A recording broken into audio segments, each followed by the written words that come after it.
Alright, good morning mga ka-drive. Okay, shoutout natin yung mga kasama natin dito sa TL Mabuhay. Si Sir Arvin Lopez. Hello, good morning. Kasama natin sa driving instructor dito sa TL Mabuhay. Yon si Ma'am Dailin. Okay, kaway-kaway naman dyan. Okay. So yun mga ka-drive, magandang umaga po sa ating lahat. Chops Vlog nga pala, magbibigay ulit sa atin ng bagong kaalaman. Okay. For today's video mga ka-drive, so pag-uusapan natin ngayon, kung meron bang maling impormasyon sa iyong driver license card. Okay? So ano ang dapat natin gawin mga ka-drive? So pakitapos po ng video natin to. Alright mga ka-drive, so ano nga ba ang dapat natin gawin kung may maling impormasyon po sa driver license card po natin? Okay? So ang gagawin po natin, magpa-file po tayo ng revision of record po mga ka-drive. Okay? So magpa-file tayo ng revision of record sa Land Transportation Office. So anong requirements po dyan mga ka-drive? Unang-una po yung application form po galing po sa LTO. Yan, number 1. At pangalawa po mga ka-drive, yung driver license card po natin. Okay, so yun po, pangalawa. At pangatlo po, yung authenticated birth certificate from PSA po. So yun po mga ka-drive. So yan po ang mga requirements po na gagamitin po natin o dadalhin po natin sa Land Transportation Office para po sa revision of record natin of correction of name or sa birthday po natin mga ka-drive. Okay, so yan po mga ka-drive, yan lang po ang gagawin po natin. Ngayon po, paano po ang gagawin kung buong pangalan po yung papalitan po natin. Okay? So, ganun din, revision of record pa din po siya.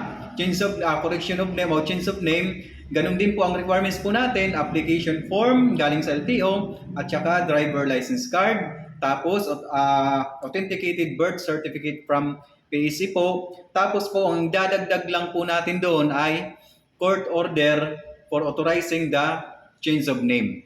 Okay, yan lang po mga ka-drive. Ngayon po, may nagtanong sa atin mga ka-drive, yung idol kong pulis, ito siya. Okay. So yan, ang tanong niya sa akin kung paano po ang gagawin kasi gusto niya pong i-renew ang driver license niya pero gusto niya ibalik yung apelyido niya sa pagkadalaga. Pero kasal siya. Diba? Okay, so yun po ang sasagutin natin ngayon. Okay, so medyo mahirap kung iisipin po natin mga ka-drive. So madami pong, actually nung tinanong niya sa akin to kasi bago to sa akin, so parang naisipan siguro maraming kailangan na requirements ang dadalhin dito. Okay, so shoutout nga pala kay Sir Mark Bonroas ng Land Transportation Office ng Calbayog. So doon tayo kumuha ng information kung ano ang kailangan. At kay Sir Francis Barandino, shoutout po sa iyo. Mabuhay po kayo. Okay, so yun, sasagutin po natin ngayon. Okay, yung gagawin po natin ngayon, ganun din po, revision of record. Revision of record, yun din po ang kailangan po natin.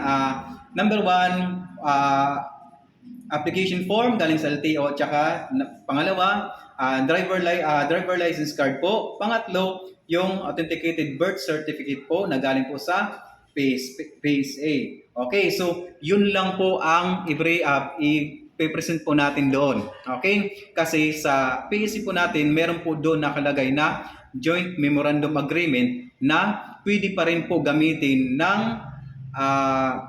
nakapangalan sa PSA ang kanyang apelyido. Okay? Pero po, ito po. Pero ang may lalagay po doon sa driver license card niya ay ganun pa rin po, married pa rin po. Hindi po yun magiging single. Okay? So yun po mga ka-drive, maraming salamat po sa panunood, maraming salamat po sa pakikinig po. Salamat po sa 6K followers po natin mga ka-drive. So please share po at paki-follow po sa page ko. Maraming salamat po. God bless po. Ingat po tayo lahat.